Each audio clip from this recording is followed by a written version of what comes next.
मूर्ख और शेर। एक समय की बात है, शाम के 5 बजे एक शनिवार की शाम, बिल्कुल सही कहा जाए तो स्कॉट को अपने पिता की सारी संपत्ति विरासत में मिली। बिल्कुल 7 बजे उसने एक बहुत शानदार पार्टी दी, जहां उसने अपने सभी मित्रों को बुलाया और उन्हें बहुत कीमती तोहफे दिए। 9 बजे स्कॉट ने फैसला किया कि बहुत ही महंगी पेंटिंग खरीदेगा, क्योंकि उसके किसी एक मित्र ने उसे इस तरह का सुझाव दिया था कि वो इस तरह की पेंटिंग खरीदे। और तब तक स्कॉट ने अपना आधा काम भी नहीं किया था। जब तक पार्टी खत्म हुई, स्कॉट संरक्षक बन गया था ऑस्ट्रेलिया में एक कंगारू का, और चांद पर एक प्लॉट खरीद लिया था जिस पर वो कभी नहीं जा पाएगा। और अगले दिन के लिए उसने इससे भी अच्छी पार्टी की घोषणा कर दी। वो मुझसे प्रेम करते हैं और मुझे ये सब पसंद है। वे उससे प्रेम नहीं करते थे, और जल्दी ही स्कॉट अपनी पार्टी में इसका पता लगाने वाला था। अगले कुछ सप्ताह में स्कॉट ने मंगल ग्रह पर एक प्लॉट खरीदा और कंगारुओं का संरक्षक बनना और पार्टी दर पार्टी देता रहा, जब तक वो कंगाल नहीं हो गया।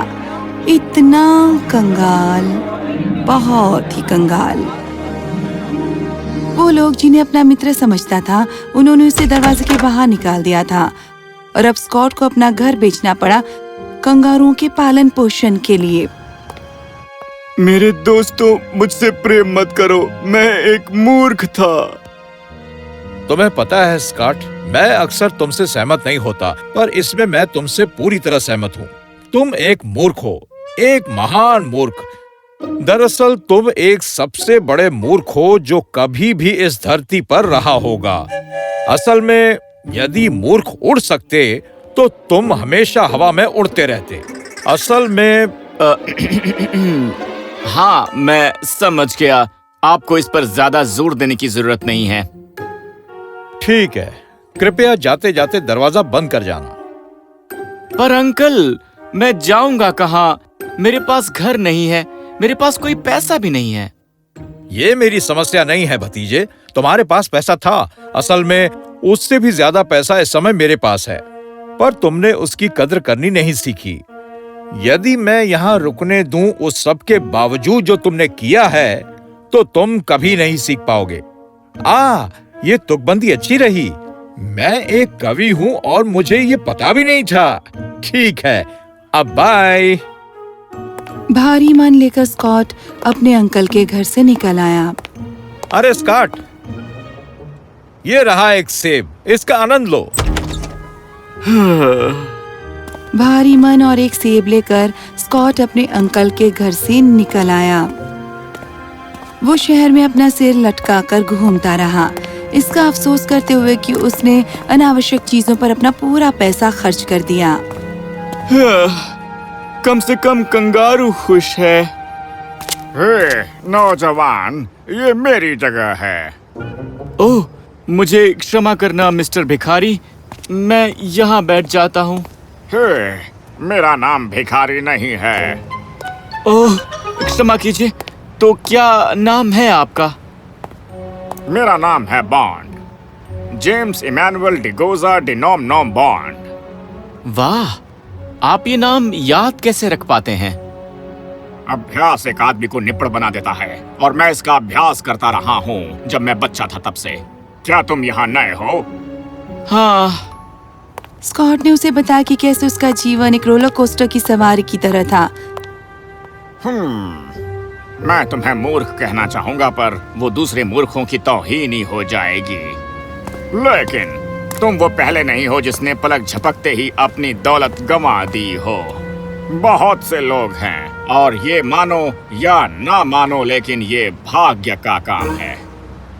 भाग्य? हाँ, भाग्य। देखो, जो कहानी तुमने मुझे बताई है, ऐसा लगता है कि तुम्हारा भाग्य तुम पर दयालु था, पर तुमने उसे नाराज कर दिया उसका पोषण ना करके, और अब वो तुम्हारे पास से भाग गया। ओह, तो अब मैं क्या करूं?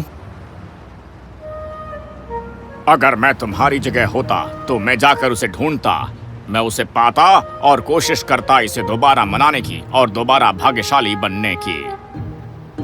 तो आपने कोशिश क्यों नहीं की अपने भाग्य को ढूंढने की?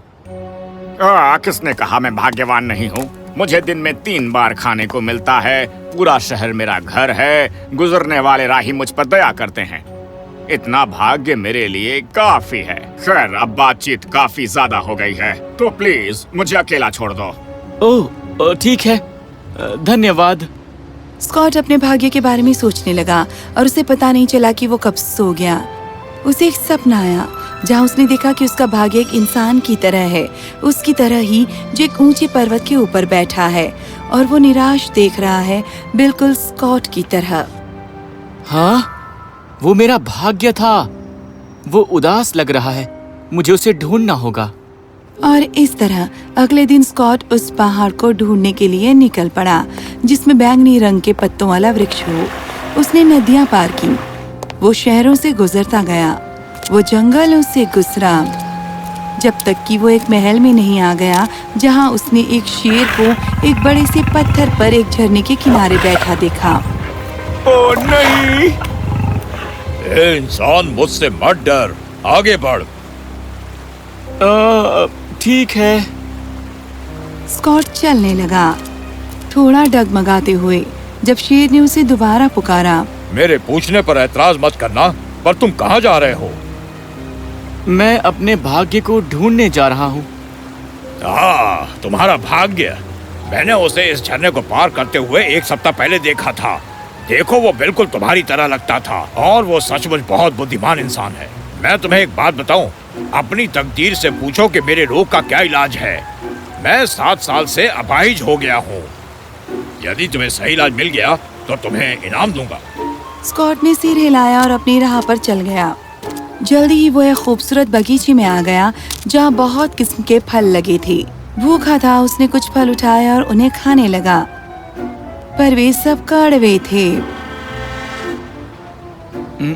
ओह, ये इतने कड़वे हैं।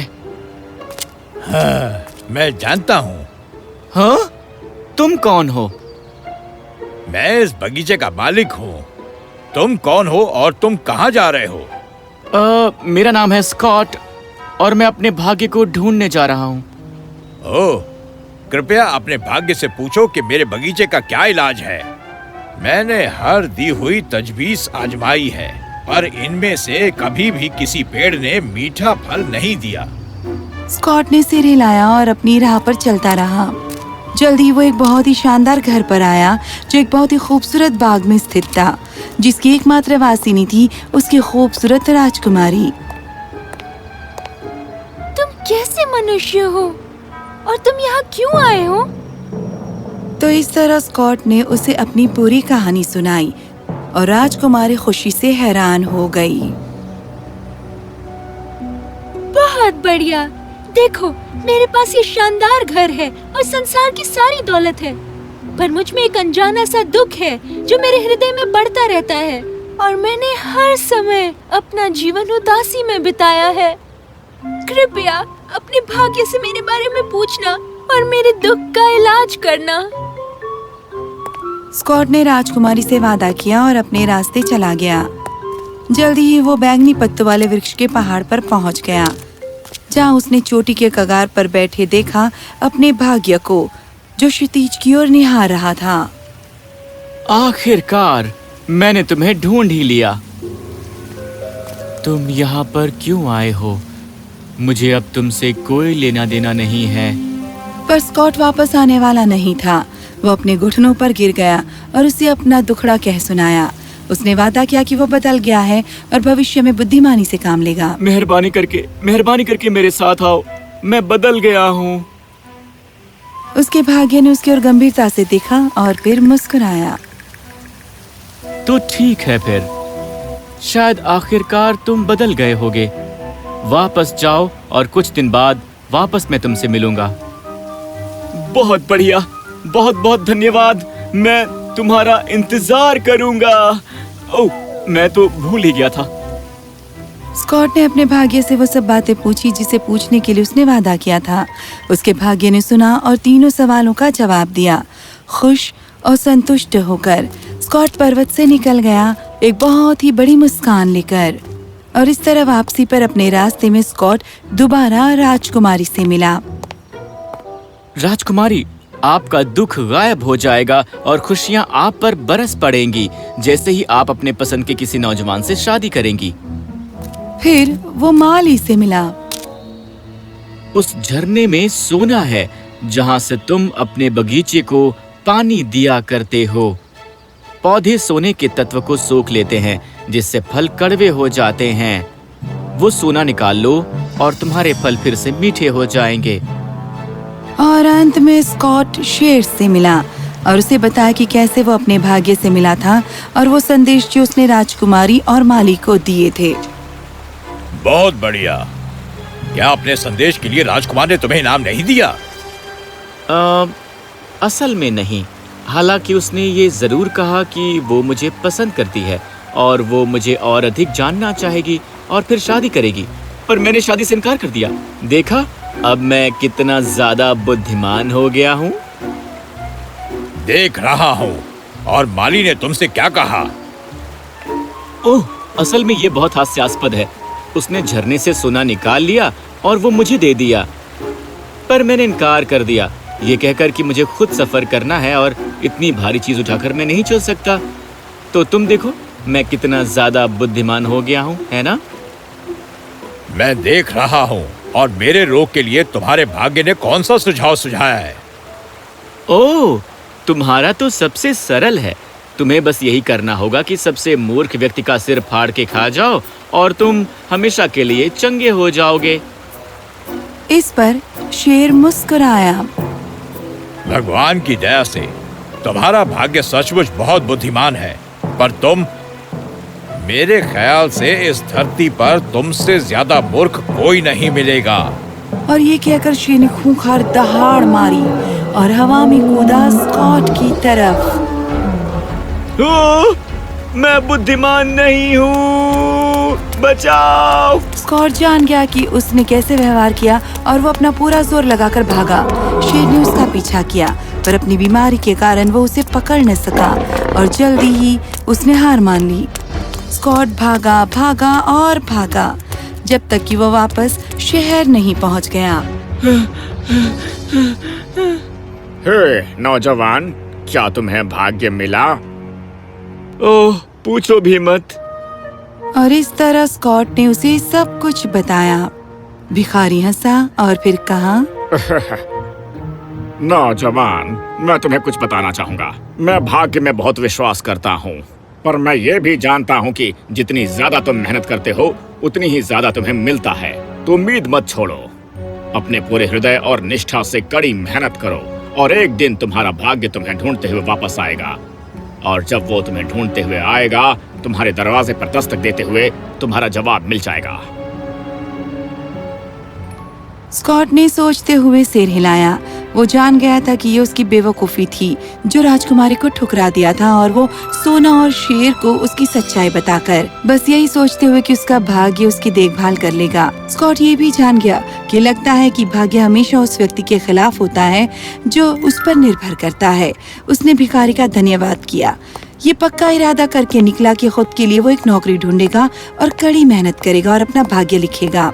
स्कॉट पूरी तरह बदल गया और उस शनिवार की दोपहर, ठीक से कहा जाए तो बिल्कुल 1 बजे, जब वो सड़क पर चल कर गया, भिखारी मुस्कुराया और वो उस प्राणी में बदल गया जो सचमुच था स्कॉट का भाग्य।